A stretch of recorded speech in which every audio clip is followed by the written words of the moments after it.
In November 1872, a ship was found drifting 600 miles off Portugal. The cargo, untouched. The captain, gone. The crew, gone. A 2-year-old child, gone. But the ship was still sailing itself. 3 questions remain. What happened in those 9 missing days? Why did 7 people abandon a perfectly seaworthy ship? And what was hidden in the captain's last log entry? To understand what happened, we have to go back further. The Mary Celeste wasn't always the Mary Celeste. She was built in Spencer's Island, Nova Scotia, 1861. A 2-masted brigantine, 103 feet long, 282 tons. Built by local Acadian carpenters, christened the Amazon. And from the start, she had a curse. Her first captain died 9 days after taking command. Her maiden voyage ended in a collision off the coast of Maine. In 1867, she ran aground in a storm and was nearly written off. By 1869, no one in Nova Scotia would buy her. She was sold to an American consortium, refitted, renamed. The Amazon became the Mary Celeste. On her registry, her purpose was simple: transatlantic cargo, New York to the Mediterranean, industrial alcohol mostly, the kind that fueled the lamps and chemical plants of 1900s Europe. 1,701 barrels of denatured alcohol, stored in red oak, sealed for shipping, worth, in today's money, about $150,000. On November 7, 1872, she set out from Pier 50 in New York Harbor. Final destination? Genoa, Italy. What no one knew was that 9 of those barrels were already leaking. Captain Benjamin Spooner Briggs was 37 years old, a devout Christian, a teetotaler, meaning he never drank a drop of alcohol in his life. The son of a sea captain, and, by all accounts, one of the most respected sailors in the New England fleet. He had a reputation for never losing a man, never running aground, never failing to deliver a cargo. But this voyage was personal. He brought his wife, Sarah Elizabeth Briggs, 30 years old, a school teacher from Marion, Massachusetts, and he brought their daughter, Sophia Matilda, 1 year, 11 months old. Their 7-year-old son, Arthur, stayed home with grandparents to attend school.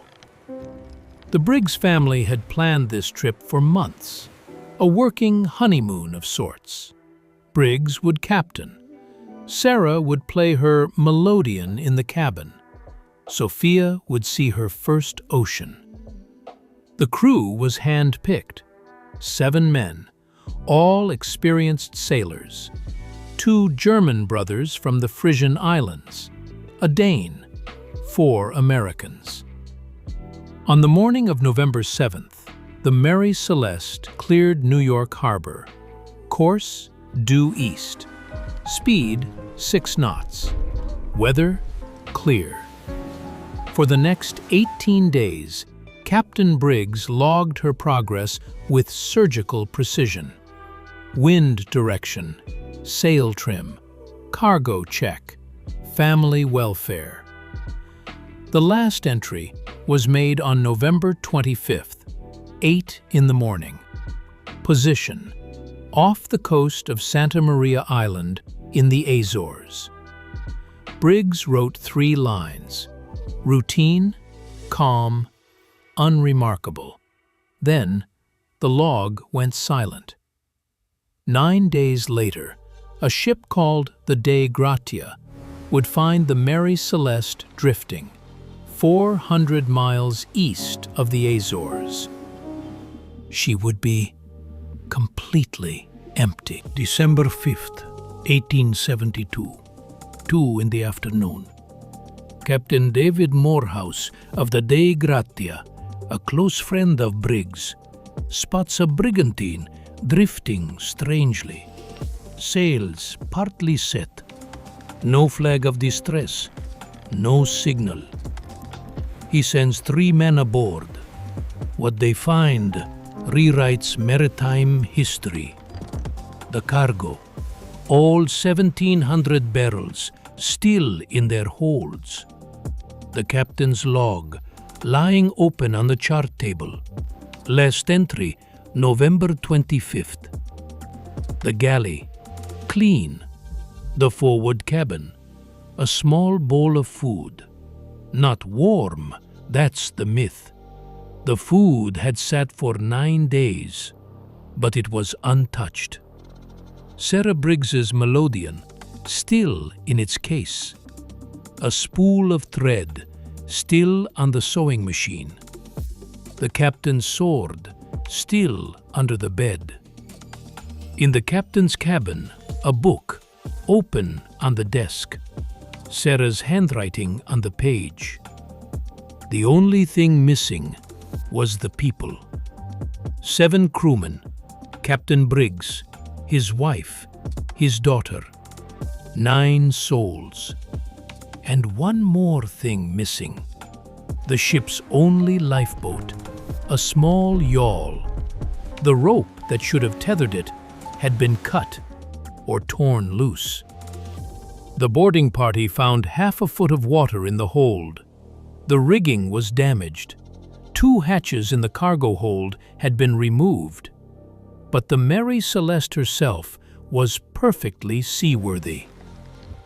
So why did they leave for over a century? 4 theories have tried to explain what happened. Theory 1. Mutiny. The British attorney Frederick Solly Flood was convinced of it. He decided the crew had broken into the alcohol, gone mad, killed the Briggs family. The evidence? A bloody axe in the cabin, stains on the deck. But the axe was rust, and the stains were stains of red wine from the cook's pantry. Theory 2. Waterspout. A sudden Atlantic storm lifts the ship, spins her violently, forces the crew to abandon. But the masts were intact. The sails were partly set. A waterspout would have shredded both. Theory 3. Pirates. A perfect crime. Boarded the ship, killed everyone, stole the cargo. But the cargo was untouched. Theory 4. Ergot poisoning. Bad rye bread. Hallucinations. The crew jumps overboard. But no one else who ate that bread in the harbor ever fell ill. None of these theories work. Then in 2002, a chemistry professor at University College London named Andrea Sella reread the log with one new eye. Red oak barrels leak 9 times more vapor than white oak. Briggs had bought cheap. 9 of his 1,700 barrels were red oak. They had been venting alcohol vapor for 18 days. A spark from the galley stove, a static charge from wool. Anything could have ignited the hold. Not enough to blow the ship apart, but enough to scare a captain. Captain Briggs knew what an alcohol fire could do. If even one barrel cracked, the vapor could flash, kill everyone in seconds. He gave the order.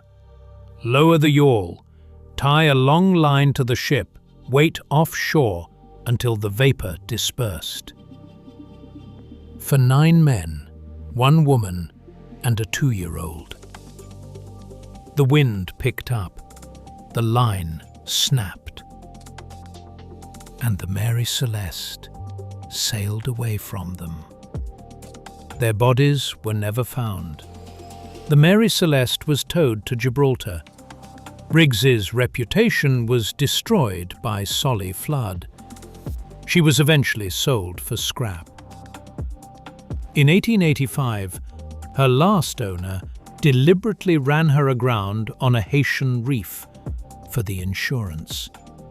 She refused to sink. She wouldn't burn. The locals say she was still trying to finish the voyage. Briggs's wife, Sarah, wrote one final entry in her diary, found in the cabin. It said, quote, "We pray for the safe passage of our dear ones." End quote. If you've made it this far, follow Voidline, next forgotten truth in 7 days.